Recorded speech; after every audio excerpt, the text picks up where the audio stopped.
ذلیل و بدقوارہ آدمی ہے۔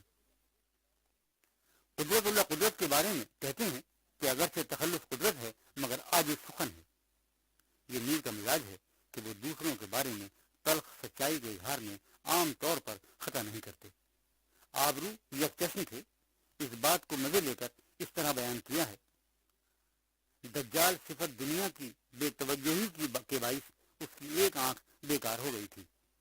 یہاں بظاہر روزگار کو دجال شعار کہا گیا ہے، لیکن دجال کے یکچشم ہونے کی روایت کے ساتھ ذہن فوراً آبرو کی طرف جاتا ہے۔ یہ شرف الدین نظمی جن کے نزلے کے سبب دانت گر گئے تھے، آرزو کے حوالے سے انہیں شاعر بیدانہ لکھا ہے۔ حاتم کو آسنے بیگانہ کہا ہے۔ یکرو کو ہیچ مدانے فن ریختہ لکھا ہے۔ ساقب کے بارے میں ہر چیز میں دخل دیتا ہے اور کچھ نہیں جانتا لکھا ہے۔ فضل علی دانا جن کا رنگ اور داڑھی دونوں حد درجہ سیاہ تھے، ایک دن سیاہ چادر لپیٹے محفل میں آئے۔ میر نے لکھا ہے کہ سودا نے ان کا جائزہ لیا اور کہا، یارو ہولی کا ریچہ آیا۔ اور یہ واقعہ بیان کر کے لکھا ہے کہ القصہ دانا عجب آدمی ہے، کبھی کبھی فقیر سے ملاقات کے لیے آتا ہے۔ اس عبارت میں جو تحقیر آمیز بے نیازی کا پہلو چھپا ہوا ہے وہ واضح ہے۔ یہ صلاح الدین تمکین کے بارے میں یہ فقرہ لکھا ہے کہ جوانے بے تمکین نہ متمکن۔ غریب کے بارے میں لکھا ہے کہ ہکلاتے تھے، اس لیے کبھی کبھی الکن تخلص کرتے تھے، اور لکھا ہے کہ میں انہیں ارنڈ باغاتی کہتا ہوں۔ راجہ ناگرمل کو میر جن کے 17 سال نوکر رہے، فوا کے حوالے سے جی کی منڈی کا سانڈ لکھا ہے۔ اس فقرے سے راجہ کی شخصیت کے خد و خال اور تن و توس سامنے آ جاتے ہیں۔ حکیم معصوم کو گاؤں گجراتی کہا ہے۔ اس تذکرے کے مطالعے سے میر آب حیات کی قلمی تصویر کے برخلاف ایک ہنگامہ پرور، محفل آرا، مجلس پسند، مارکہ باز اور گروہ بند کے روپ میں سامنے آتے ہیں۔ نکات الشعراء کے مطالعے سے میر کا نظریہ شعر بھی کسی حد تک واضح ہو جاتا ہے۔ میر ایہام گوئی کو اپنے معاصرین کی طرح ناپسند کرتے ہیں، جس کا اظہار انہوں نے ایہام گو شعراء کے بارے میں رائے دیتے ہوئے بار بار کیا ہے۔ وہ شاعری کے پیرائے اظہار کو وسعت دینے کی ضرورت کا شعور رکھتے ہیں اور اسے چند علامتوں یا اشاروں میں محدود کرنے کے قائل نہیں ہیں۔ عرصہ سخن وسیع است کے یہی معنی ہے۔ طابہ کی شاعری پر اظہار خیال کرتے ہوئے لکھا ہے کہ اس کی شاعری کا میدان گل و بلبل کے لفظوں میں محدود ہے۔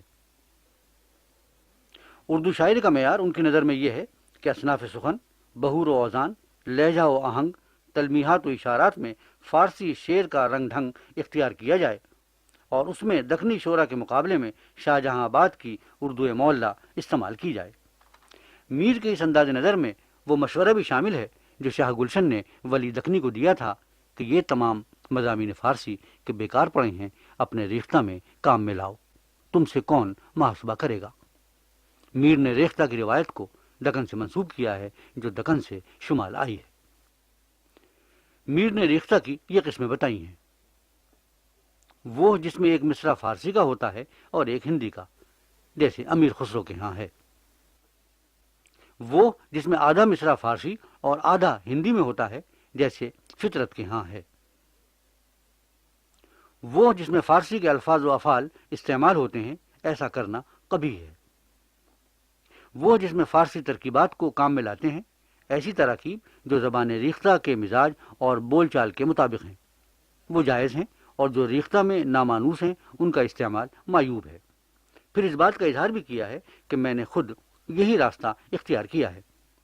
ایک قسم ایہام ہے جس کا قدیم شعراء میں رواج تھا، لیکن اب اسے پسند نہیں کیا جاتا، لیکن بہت سے لوگ اب بھی صفائی و شستگی کے ساتھ اسے استعمال کرتے ہیں۔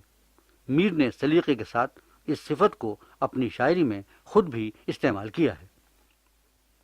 ایک انداز فن ریختہ کا وہ ہے جسے خود انہوں نے اختیار کیا ہے، اور وہ تمام صنعتوں مثلا تجنیس، ترسیع، تشبیہ، صفائے گفتگو، فصاحت، بلاغت، ادابندی، خیال وغیرہ پر حاوی ہے۔ میر نے یہ بتایا ہے کہ وہ بھی اسی طرز سے محظوظ ہوتے ہیں۔ ان کی تحریر ان کے ذہن کی طرح صاف اور اسلوب مؤثر ہے۔ انہیں فارسی زبان کے اظہار پر ضرورت کے مطابق قدرت حاصل ہے۔ اس تذکرے کے وقت میر کی عمر 30 سال تھی۔ میر کی دوسری تصنیف فیض میر ہے۔ محمد تقی میر کی یہ مختصر فارسی تصنیف، جسے انہوں نے اپنے بیٹے میر فیض علی کی تعلیم کے لیے لکھا تھا۔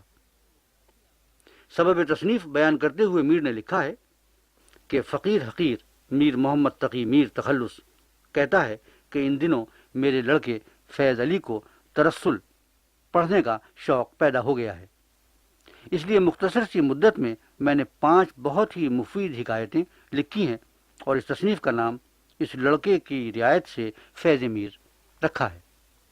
فیض علی میر کے بڑے بیٹے تھے۔ علی ابراہیم خان خلیل نے لکھا ہے کہ 1196 ہجری مطابق 1781 عیسوی میں فرمائش کرنے پر اپنا کلام لکھنؤ سے بنارس بھیجا تھا۔ فیض علی سے ہم پہلی بار ذکر میر میں اس وقت متعارف ہوتے ہیں جب میر اعظم خان پسرے اعظم خان کلاں سے ملاقات کے لیے جاتے ہیں۔ اعظم خان اس وقت کھمبیر میں مقیم تھے اور میر کچھ ہی دن پہلے کھمبیر پہنچے تھے۔ ملاقات کے دوران ہمشیرہ سعید الدین خان خان ساما کی ملازمہ حلوے کا خوان لے کر آئی تو اعظم خان نے میر سے کہا کہ میرا حصہ چھوڑ کر باقی آپ لے جائیے۔ میر نے عذر کیا تو اعظم خان نے کہا آپ کے بیٹے میر فیض علی کے کام آئے گا۔ صفدراہ نے فیض علی کا سن پیدائش 1162 ہجری متعین کیا ہے اور بتایا ہے کہ فیض میر کی تصنیف کے وقت ان کی عمر 12-14 سال ہونی چاہیے، لہذا اس کتاب کا سال تصنیف 1174 ہجری یا 1176 ہجری ہونا چاہیے۔ اس زمانے میں میر کھمبیر میں تھے۔ فیض میر میں میر نے خدا رسیدہ درویشوں اور مجذوب فقیروں کے محیر العقول واقعات و کرامات حکایات کے انداز میں اس طور پر بیان کیے ہیں کہ معلوم ہوتا ہے کہ میر ان کے عینی شاہد تھے۔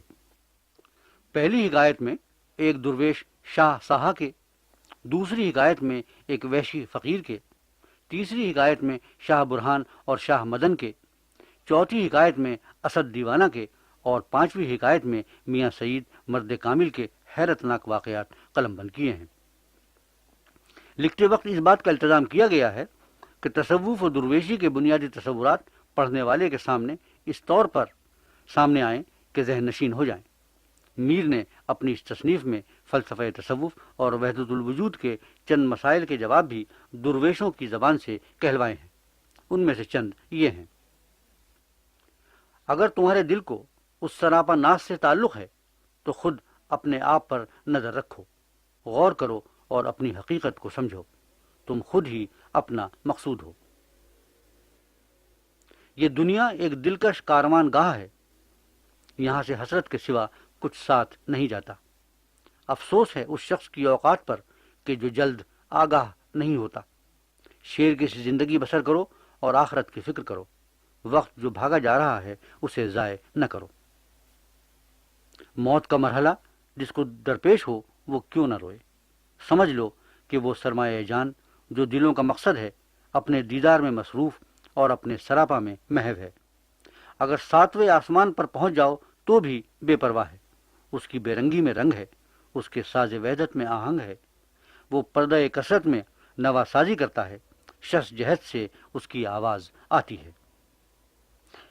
محبوب کا عاشق کے ساتھ یہی معاملہ ہے، اگر وہ اس کو غیر سے مشغول دیکھتا ہے تو دل سے اتنا نزدیک ہونے پر بھی دوری اختیار کر لیتا ہے۔ فقیر نے کہا مقدر سے کوئی چارہ نہیں، کیا تم نے نہیں سنا کہ ایک فقیر بہت بیمار ہو گیا؟ طبیب نے پرہیز کی سخت تاکید کی۔ اس نے کہا کہ یہ امر تقدیری ہے یا غیر تقدیری؟ اگر غیر تقدیری ہے تو مجھ کو نقصان نہیں پہنچ سکتا، اگر تقدیری ہے تو میں بچ نہیں سکتا۔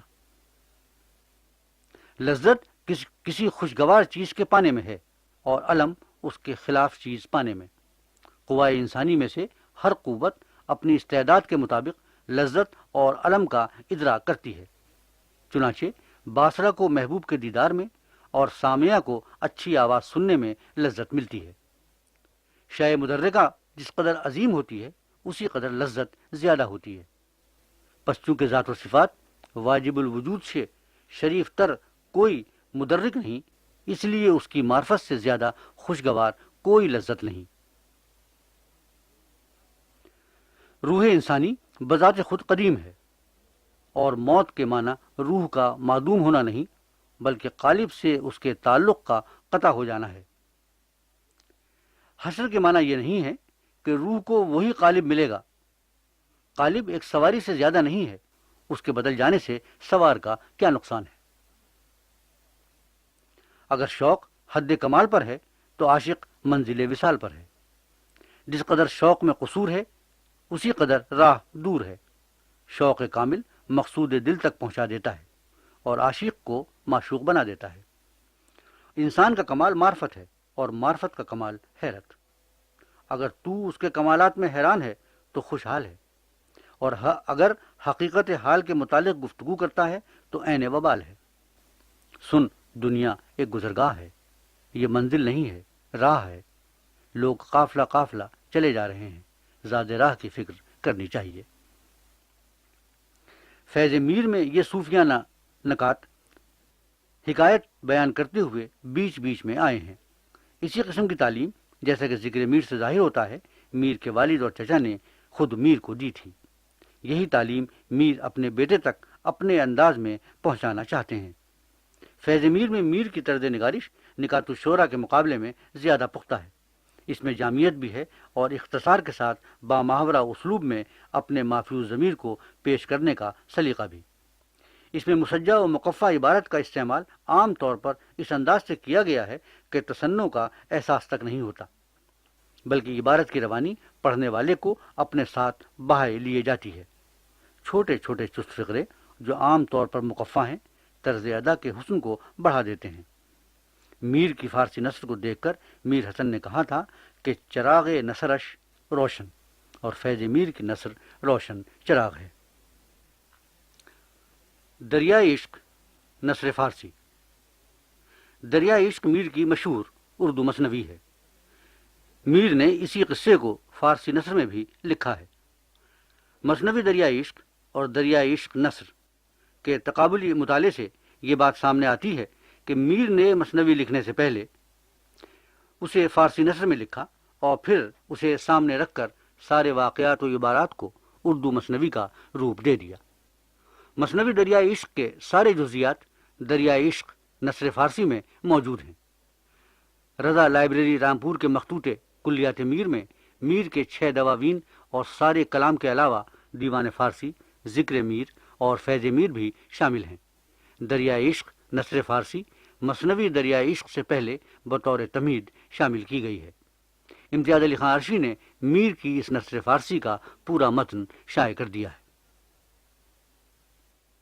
ذکر میر محمد تقی میر کی ایک اہم تصنیف ہے جس سے مطالعہ میر کے بہت سے نئے گوشے سامنے آتے ہیں. یہ اپنے انداز میں میر کی خود نوشت سوانح عمری ہے جسے میر نے نکات الشورى اور فیض میر کی طرح فارسی میں لکھا ہے. اس دور میں اردو نے تیزی کے ساتھ فارسی کی جگہ ضرور لے لی تھی، مگر مراسلت اور علمی و ادبی تحریروں میں اب بھی فارسی ذریعہ اظہار تھی. اس زمانے میں فارسی میں گفتگو کرنا یا تحریری طور پر اظہار خیال کرنا معاشرے میں اسی طرح عزت و احترام کی بات تھی جس طرح آج انگریزی میں گفتگو کرنا یا اس میں لکھنا تعلیم یافتہ ہونے کی علامت ہے. حالانکہ نہ وہ فارسی ایسی تھی جو کسی لحاظ سے قابل ذکر ہو، اور نہ یہ انگریزی ایسی ہے جسے کسی طرح بھی معیاری کہا جا سکے. ذکر میر میں جہاں میر نے اپنے خاندانی اور ذاتی حالات کو بیان کیا ہے، وہاں اپنے دور کے ان حالات و کوائف اور تاریخی واقعات پر بھی روشنی ڈالی ہے جن کے میر عینی شاہد تھے. نادر شاہ کے حملے 1151 ہجری مطابق 1739 عیسوی کے بعد سے غلام قادر روہیلا کے ظلم و جبر اور مریٹوں کے ہاتھوں اس کے مارے جانے یعنی 1203 ہجری مطابق 1788 عیسوی تک کے واقعات جو 50 سال کا احاطہ کرتے ہیں ذکر میر میں ملتے ہیں. اس اعتبار سے ذکر میر ایک تاریخی ماخذ کا درجہ بھی رکھتی ہے. ذکر میر کے اب تک کئی مخطوطے دریافت ہو چکے ہیں. ایک نسخہ اٹاوا ہے جو مولوی بشیر الدین مرحوم کی ملکیت تھا اور جس کی اردو تلخیص مولوی عبدالحق نے رسالہ اردو اورنگ آباد میں 1926 میں شائع کی تھی. بعد میں ذکر میر کے فارسی متن کو مرتب کر کے 1928 عیسوی میں کتابی شکل میں انجمن ترقی اردو سے شائع کیا. نسخہ اٹاوا 1222 ہجری مطابق 1807 عیسوی کا مکتوبہ ہے. اس وقت میر زندہ تھے.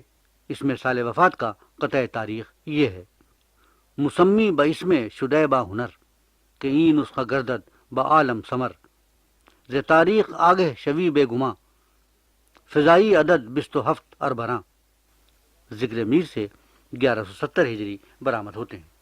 اس میں 27 یعنی 27 جوڑنے سے سال تصنیف 1197 نکلتا ہے۔ اس نسخے کے خاتمے کی عبارت میں میر نے اپنی عمر 60 سال بتائی ہے، عمر عزیز ب60 سالگی کشید، لیکن اس نسخے میں 1197 ہجری کے بعد کے واقعات بھی شامل ہیں۔ آخری واقعہ مرہٹوں کے ہاتھوں غلام قادر روہیلا کا قتل ہے، جو 1203 ہجری مطابق 1788 ہجری کا واقعہ ہے۔ اس سے یہ نتیجہ نکلتا ہے کہ 1197 ہجری کے بعد بھی میر نے واقعات کا اضافہ کیا ہے، لیکن نسخہ لاہور جو پروفیسر محمد شفیع کی ملکیت تھا، 26 ربیع الاول 1231 ہجری مطابق فروری 1816 عیسوی کا لکھا ہوا ہے۔ قطع تاریخ تصنیف کے پہلے 3 مصرے وہی ہیں جو اوپر نقل ہوئے ہیں، لیکن چوتھا مصرع اس طرح ہے: فضائی دہ و شش عدد اربراں۔ اس قطعے کے مطابق ذکر میر 1170 جمع 16 یعنی 1186 ہجری میں مکمل ہوئی۔ خاتمے کی عبارت میں میر نے اپنی عمر 50 سال بتائی ہے۔ نسخہ لاہور کے آخر میں چند لطائف بھی درج ہیں۔ اس نسخے کی عبارت مطبوعہ ذکر میر کے صفحہ 128 کی سطر 4 کے مطابق ختم ہو جاتی ہے، اور اس کے بعد یہ عبارت آتی ہے: آنچے از اسلوب معلوم می شود حسام الدین خان دراصل از میان رفت چرا کے بدست دشمنان جانی افتاده است تا مقدور زندہ نخواهد گذاشت وگرنہ اختیار در دست اوست۔ نسخہ رامپور بھی نسخہ لاہور کی طرح ہے۔ اس میں بھی وہی عبارت ہے جس میں میر نے اپنی عمر 50 سال بتائی ہے۔ ذکر میر کا یہ نسخہ رامپور کلیات میر کا حصہ ہے، جسے کاتب شیخ لطف علی حیدری نے مرزا قمبر علی کے لیے 29 رمضان 1246 ہجری کو مکمل کیا۔ نسخہ رامپور بھی نسخہ لاہور کی طرح مطبوعہ ذکر میر صفحہ 128 سطر 4 کے مطابق ختم ہو جاتا ہے۔ قطع سال تصنیف نسخہ رامپور میں شامل نہیں ہے۔ ذکر میر کا ایک نسخہ پروفیسر مسعود حسین رضوی ادیب کی ملکیت تھا، جس کا ذکر انہوں نے مقدمہ فیض میر میں کیا ہے۔ ذکر میر کا ایک نسخہ شاہان اودھ کے کتب خانے میں بھی تھا، جس کا تعارف اسپرنگر نے اپنی وضاحتی فہرست میں کرایا ہے، اور یہ بھی بتایا ہے کہ ایشیاٹک سوسائٹی میں بھی کلیات میر کا ایک خوبصورت نسخہ ہے، جس میں فارسی نثر کی چند تصانیف بھی شامل ہیں۔ ایک نسخہ گوالیار میں بھی ہے۔ جیسا کہ ہم پہلے لکھائے ہیں، میر مارکے سکرتال میں راجہ ناگرمل کے بیٹے رائے بہادر سنگھ کے ساتھ شاہی لشکر میں موجود تھے۔ مارکے سکرتال 19 ذیقعد 1185 ہجری مطابق 23 فروری 1772 کو ہوا، اور ضابطہ خاں بھاگ گیا۔ اس کے بعد میر دلی آ کر خانہ نشین ہو گئے۔ یہی وہ زمانہ ہے جب انہوں نے ذکر میر لکھنی شروع کی۔ ذیقعد 11واں مہینہ ہے، اس لیے ذکر میر 1186 ہجری میں لکھی گئی۔ اس کی تصدیق جہاں نسخہ لاہور کے قطع سال تصنیف سے ہوتی ہے، وہاں میر نے ذکر میر کے سبب تالیف میں خود بھی بیان کر دیا ہے۔ فقیر میر محمد تقی میر تخلص کہتا ہے کہ میں ان دنوں بیکار اور گوشہ تنہائی میں بے یار و مددگار تھا۔ میں نے اپنے حالات، سوانح روزگار، حکایات اور روایات شامل کر کے لکھے، اور اس نسخے کو جو ذکر میر سے موسوم ہے لطائف پر ختم کیا۔ اس وقت میر کی عمر، جیسا کہ انہوں نے خود بتایا ہے، 50 سال تھی۔ اس کے بعد وہ ذکر میر میں اضافے کرتے رہے، اور 1196 ہجری میں لکھنؤ پہنچ کر لکھنؤ کے حالات و واقعات کا اضافہ کر کے اور قطع سال تصنیف میں 16 کے بجائے 27 کا عدد شامل کر کے سال تصنیف 1197 کر دیا۔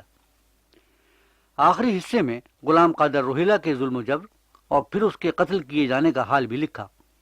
غلام قادر روہیلا کا قتل 1203 ہجری مطابق 1788 عیسوی کا واقعہ ہے، اس لیے یہ اضافہ اسی سال ہوا ہوگا۔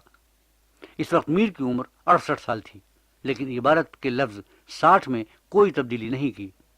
قاضی عبدالودود صاحب کا خیال ہے کہ آغاز کتاب کے زمانے کے بارے میں میرا قیاس ہے 1185 تو کتاب کا بیشتر حصہ نسخہ مطبوعہ میں صفحہ 1 سے 120 تک کامہ میں قلم بند ہوا، محض چند صفحے صفحہ 121 تا صفحہ 128 سطر 4 دہلی میں اور باقی لکھنؤ میں مارج تحریر میں آیا۔ لکھنؤ کے سفر اور وہاں پہنچنے کے بعد کے واقعات کے بارے میں تو اختلاف رائے کی گنجائش ہی نہیں۔ خاتمہ دہلی میں تحریر ہوا ہے۔ لطائف چونکہ نسخہ لاہور میں موجود ہیں اور آخر کتاب میں ہیں، قیاس چاہتا ہے کہ دہلی میں حوالہ قلم ہوئے ہیں۔ ذکر میر کا بڑا حصہ کاما میں لکھے جانے کا کوئی معقول ثبوت نہیں ہے۔ نسخہ رامپور کی عبارت کے اس جملے سے کہ احوال فقیر 3 سال سے چونکہ کوئی قدردان موجود نہیں ہے اور عرصہ روزگار بہت تنگ ہے، یہی بات سامنے آتی ہے کہ ذکر میر دلی میں لکھی گئی۔ راجہ ناگرمل کے ساتھ وہ کاما سے 1185 ہجری میں دہلی ضرور آئے تھے، لیکن دہلی آتے ہی ان سے الگ ہو گئے تھے اور پھر راجہ ناگرمل کے بڑے بیٹے کے ساتھ شاہی لشکر میں مارکہ سکرتال میں موجود تھے اور وہاں سے دہلی واپس آ کر خانہ نشین ہو گئے تھے۔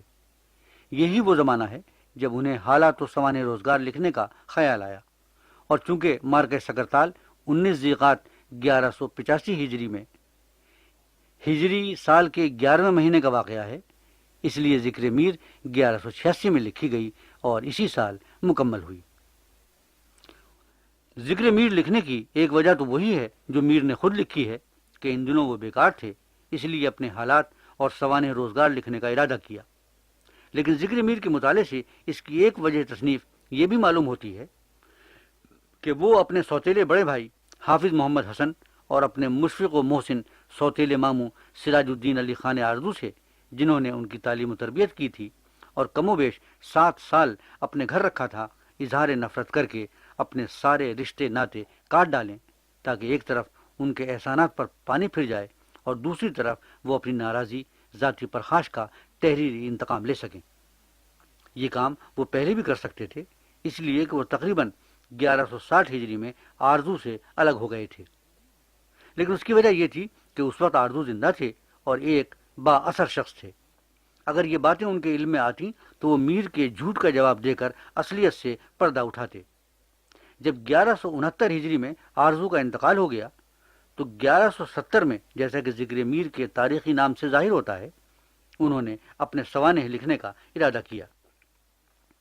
1185 ہجری تک حالات زمانہ نے انہیں فرصت نہ دی، اور جب 1185 ہجری کے آخر میں وہ خانہ نشین ہوئے تو آرزو کی وفات کے 16 سال بعد یہ کام شروع کیا۔ اس وقت ان کا جواب دینے والا کوئی نہیں تھا۔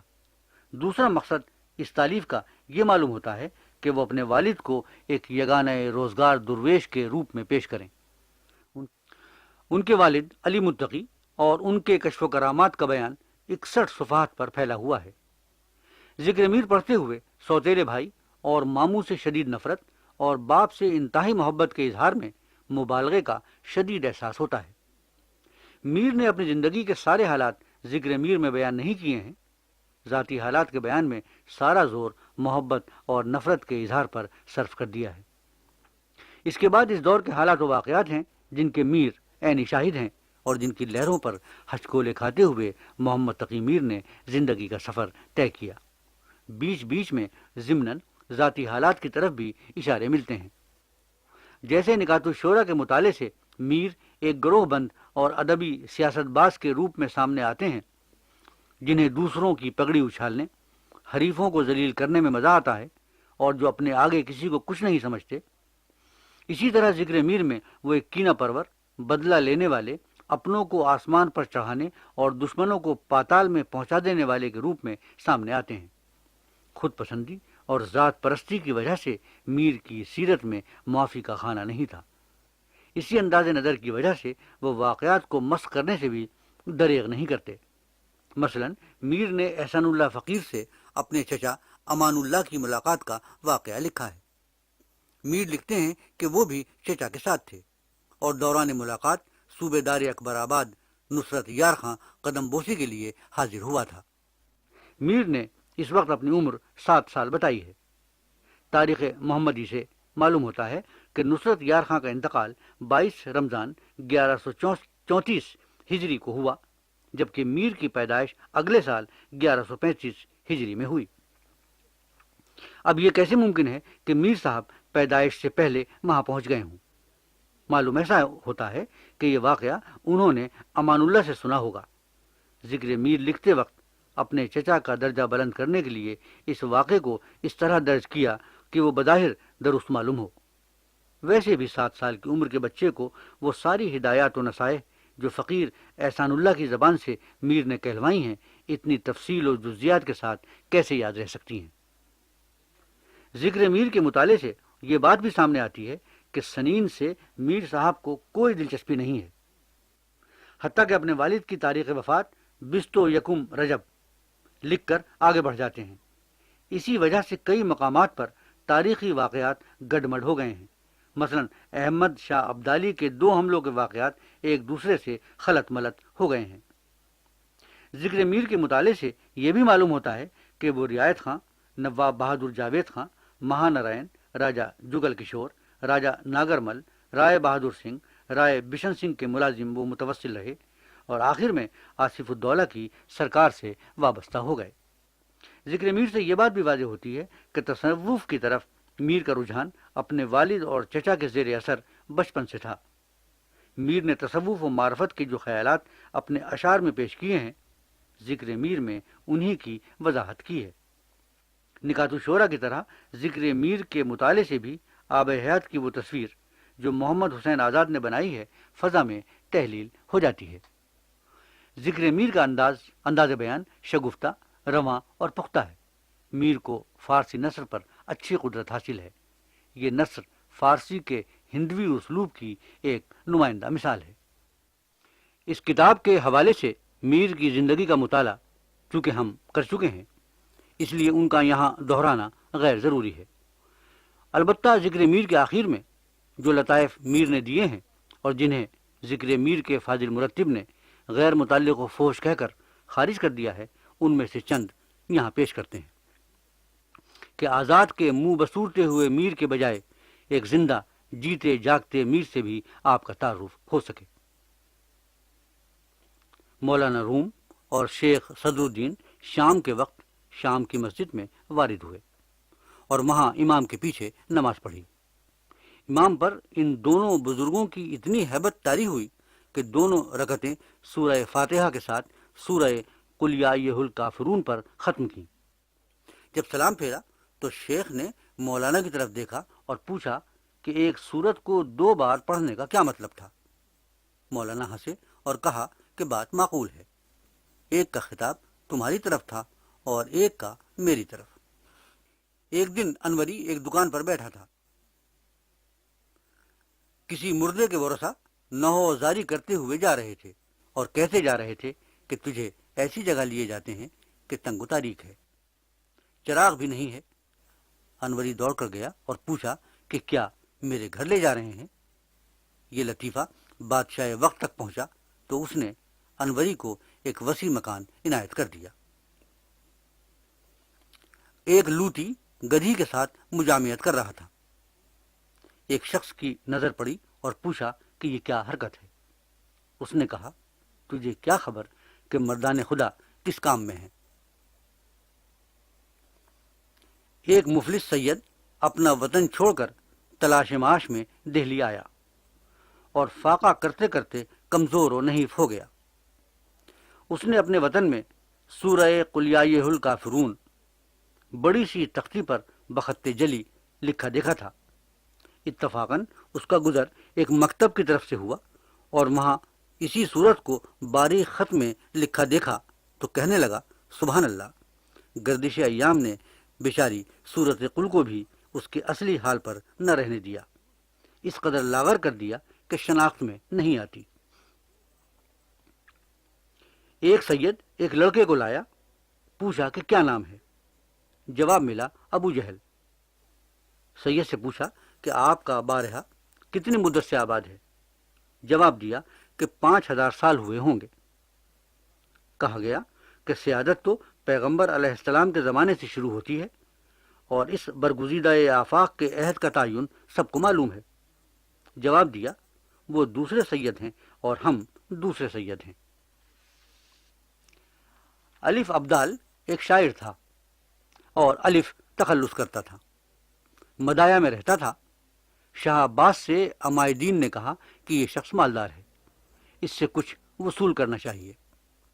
شاہ نے حضور میں طلب کیا اور کہا، میں نے سنا ہے کہ تمہارے پاس مال و دولت بہت ہے۔ اس نے جواب دیا، آپ کے قربان جاؤں، آپ نے یہ تو سن لیا کہ میرے پاس دولت ہے، مگر یہ نہیں سنا کہ الف خالی ہوتا ہے۔ بادشاہ ہنسا اور محجوب ہو گیا۔